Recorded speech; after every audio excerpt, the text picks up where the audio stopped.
저기의 정서 김호성. 한마디 이름 앞에서는 누구나 조급해진다. 휘몰아치는 욕조 속에서 꺼내달라고 나는 숨을 헐떡인다. 청테이프를 물어뜯는 아가리들을 본다. 뜨담한 몸이 있어서 변명하는 자의 눈꺼풀은 주눅이 든다. 욕조가 깨져서 슬프다. 미끄러져 나오는 시체들을 닦는다. 생글거리며 날아오르는 방울뱀만도 못한 가족을 꾸리고 있다. 제피 기침 하나가 달아난다. 식민지의 식민지에서. 꼬리를 문 식민지들은 너와 같이 한 다툼에서 애용하는 인사말이 되었다. 내 손은 주머니 속 화약과 총총한 푸른 항구를 동시에 펼친다. 두 눈의 불순물에서 십자가까지 끊어진 인연을 되찾기 위해 무릎은 갖가지 길을 파헤친다. 주저앉은 파도에 맞서는 동안 나의 이름은 터지고 말았다. 낮과 밤도 없이 쓰인 여러 편의 몸은 설교로 전락한 지 오래다. 어떤 상황에서 이 시를 쓰시게 되셨어요?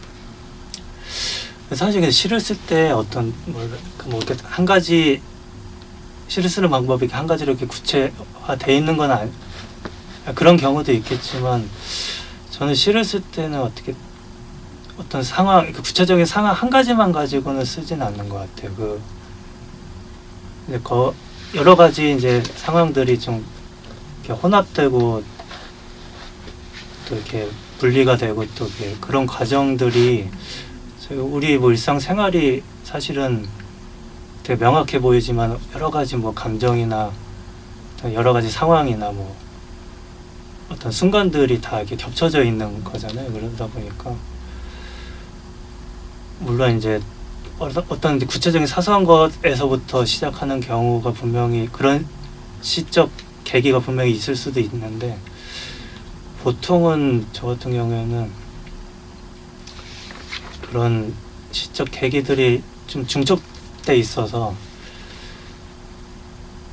그래도 근데 구체적인 상황을 상정하고 쓰진 않는 것 같아요. 그래서 결과적으로 이제 식민지에서 이렇게 얘기가 나오는 거 보면 또 사회적인 얘기인 것 같기도 하고 이 구절이 들어간 이유는 어떻게 되나요? 글쎄 뭐 식민지라는 것이 어떤 이제 한 대상이 다른 대상을 이렇게 억압해서 밑에 두는 그런 상황이잖아요. 그래서 이제 저는 이제 여기 이제 시 자체 이제 제목에서 정서라는 것 자체가 좀 중의적으로 쓰인 건데, 그러니까 뭐 우리 감정 얘기할 때 정서도 있고, 그다음에 글씨를 이제 바르게 옮겨 쓸 때 정서도 같이.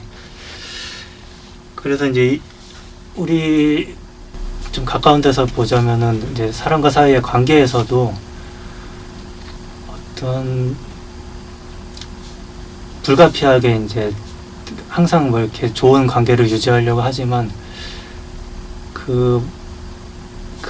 이면에 은폐되어 있는 곳에서는 항상 그 식민지적인 어떤 그런 장소들이 관계에서 항상 발생이 된다고 좀 생각을 하고, 그러니까 뭐 다시 말하면 이제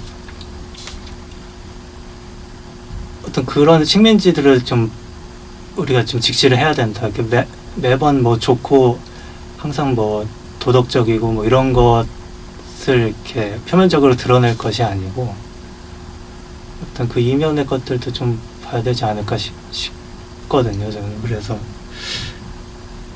이 식민지의 어떤 꼬리 부는 이 식민지 자체는 어떤 그 관계성 속에서 일어나는 어떤 그 억압의 장소라고 해야 될까요? 뭐 그렇게 이야기할 수도 있을 것 같아요.